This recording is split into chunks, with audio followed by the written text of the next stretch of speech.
questions real fast. I think we still have Ed here. Yep. And, hey. And we are underway. Our fourth game of the afternoon. This one pits the St. Lunatics of the arch rival Rollergirls there in the white against the number one team here today, the Bruising Altitude from Denver, Colorado, in the blue and with silver accents. And right away, St. Lunatics, the number 8 seed. They've got lead. That is number 14. We saw a whole lot of her in the first one. Psycho Kid to freak out.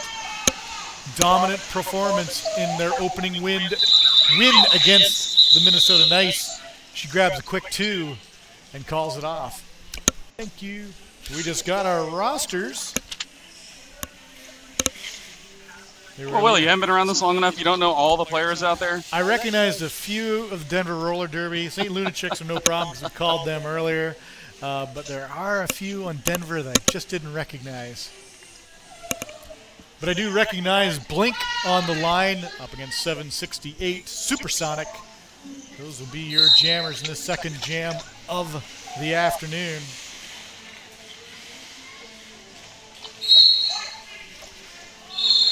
Three to nothing Arch, but this time the lead goes to the Denver Jammer.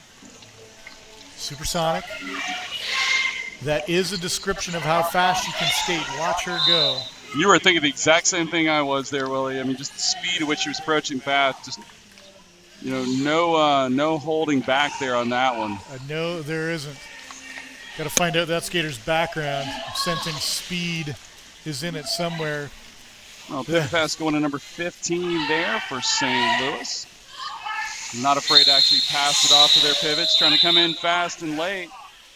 And gets the back block, trying to get those extra points at the back of the pack. It's one thing you always got to worry about with a pivot. You know, when they try to do that extra little bit and they're not normally a native jammer, you know, where you're going to have results like that. And unfortunately, it went against the arch rival St. Lunatics on that one. Yeah, that's correct. And she took it right at the end of that jam, which was unfortunate. She did pick up 2 points. She was going for the extra points because Denver was a little slow in calling it off. But it did result in a back block penalty.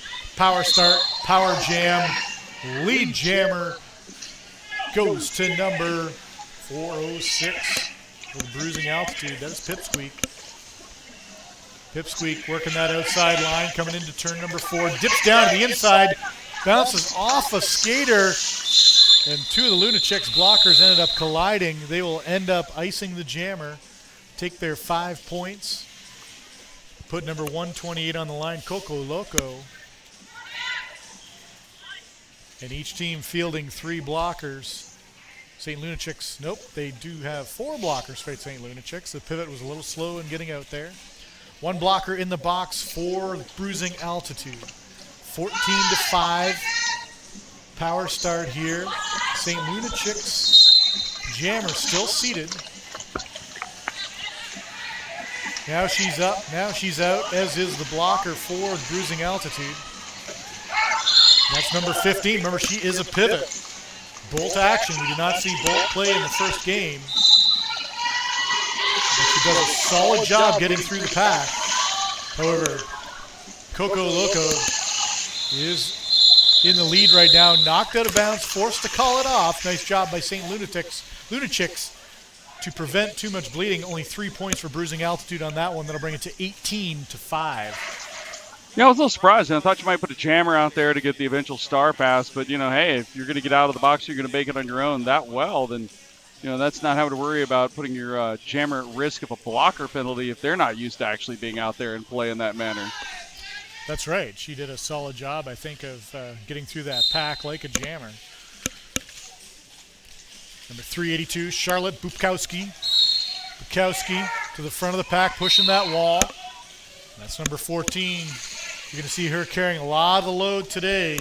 Psycho Kid to freak out. Spectacular first game. Look at that. That's her second lead jam in a row. Oh, no, she did. Did she get it? Yes, she did get it. Yes, she did. For a second there, it did go to Denver. Denver skater hot on Pipsqueak, or Psycho Kid's wheels. Psycho Kid goes for the points. Shakes her head. Like, just couldn't risk it. That Denver 2 wall.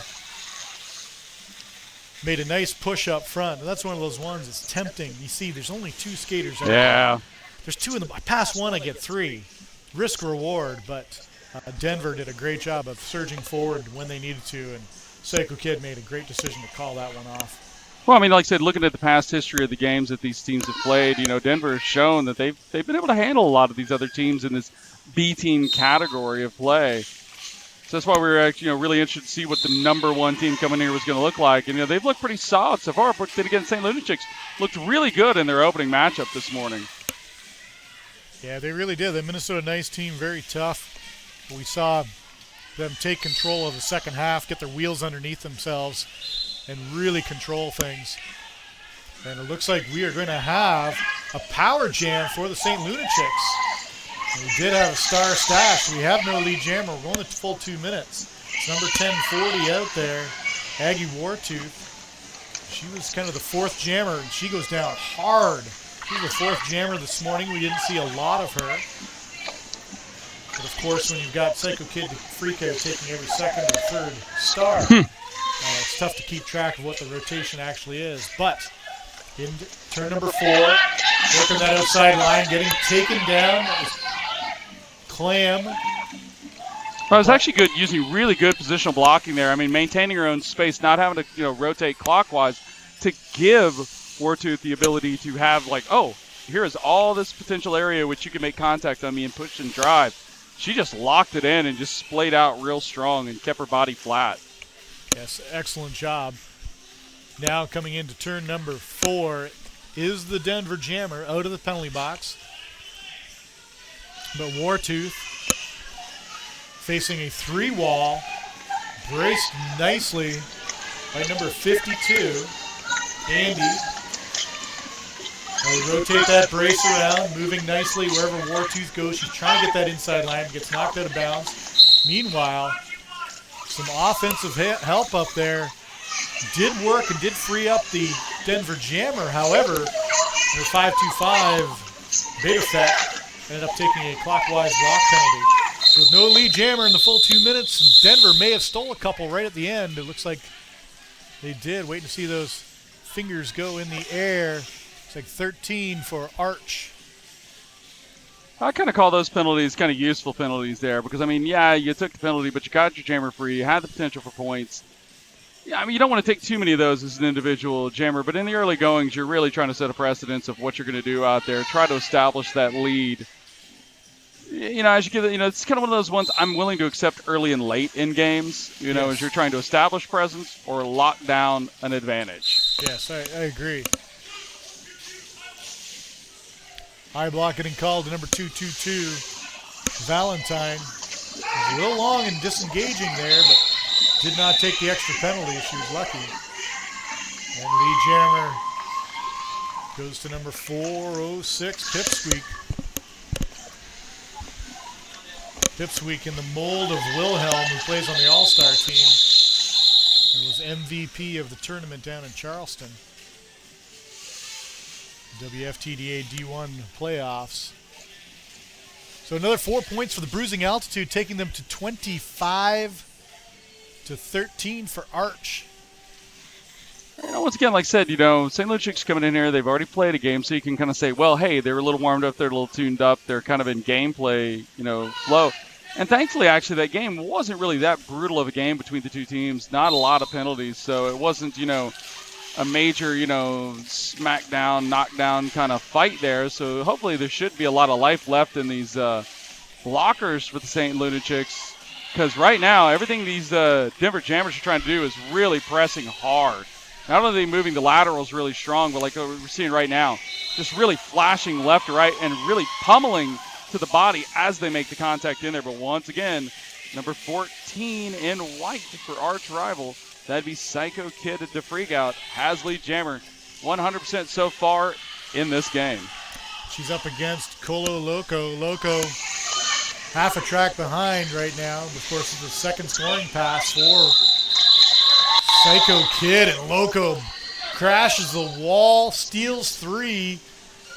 Excellent job by Colo Loco to go on those full four blows of the whistle.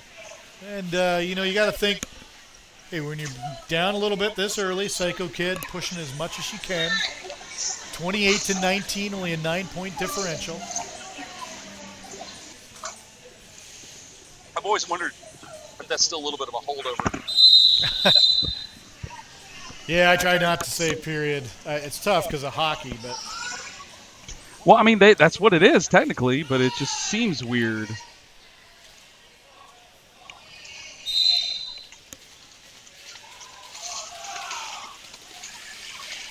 Supersonic.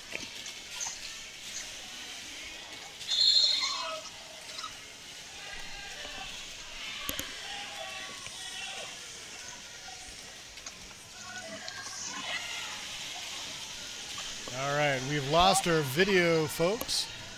It is 56-23.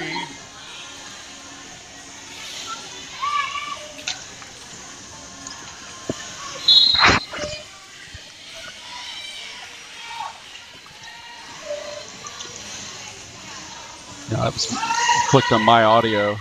My audio's out. Oh, no, it's not. Oh, okay. No, we just got no camera. Ah. So we may have audio.